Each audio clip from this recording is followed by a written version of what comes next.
For many years, England had a wise and good king. The people were happy under his rule, but by and by the good king fell ill.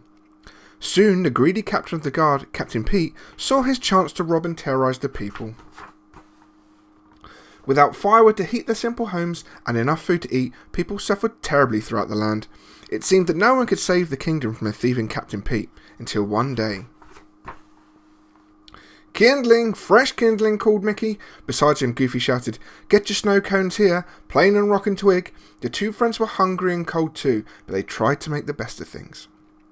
Suddenly, a coach full of Captain Pete's soldiers spun around a corner, spraying snow into Mickey and Goofy's faces. Mickey's dog, Pluto, shook the snow from his snout and took off after them. Mickey chased Pluto all the way to the castle, where one of Pete's guards caught sight of Mickey. He bowed so low that his nose almost touched the ground. "Welcome home, young prince," he said.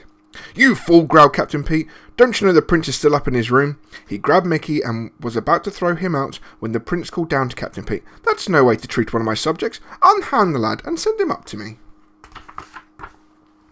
As Mickey tried to find the prince's room, he stared at the luxurious castle furnishings. He was so busy looking around that he forgot to watch where he was going. With a loud crash, he stumbled into several suits of armour. Just then the prince appeared. He was about to greet Mickey when the helmets topped onto each of their heads. Mickey and the prince pulled off their helmets and gasped. "You look just like me," cried Mickey. "No, no, no," cried the prince. "You mean you look just like me. Exactly like me."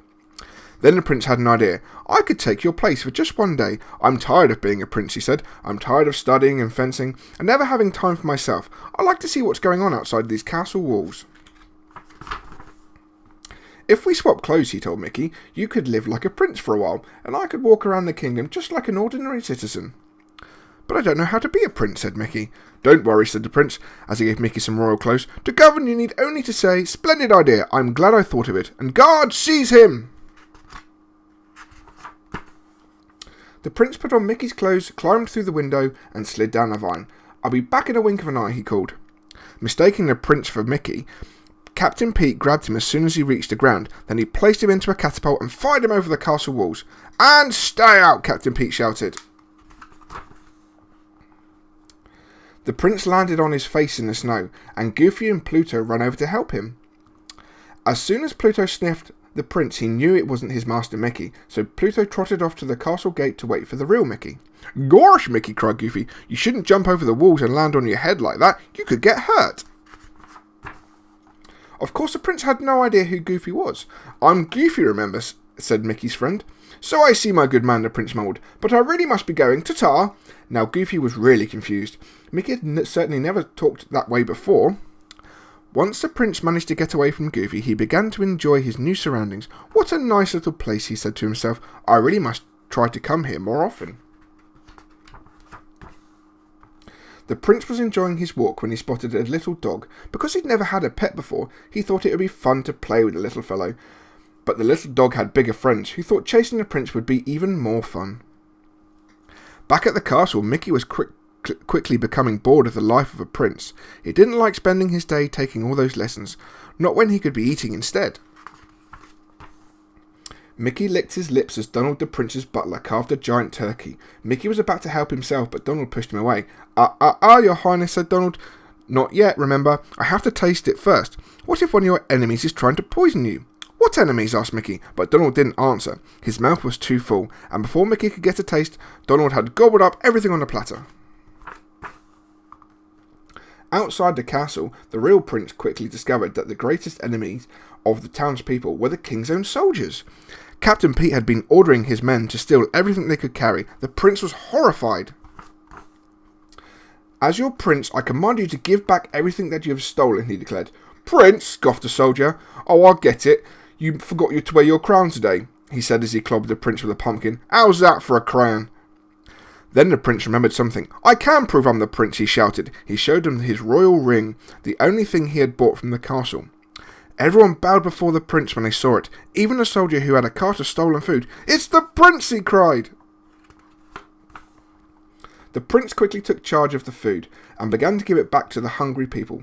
He handed out loaves of bread and chickens, sausages and hams until all the food had been returned. "Hooray for the prince!" shouted the happy crowd.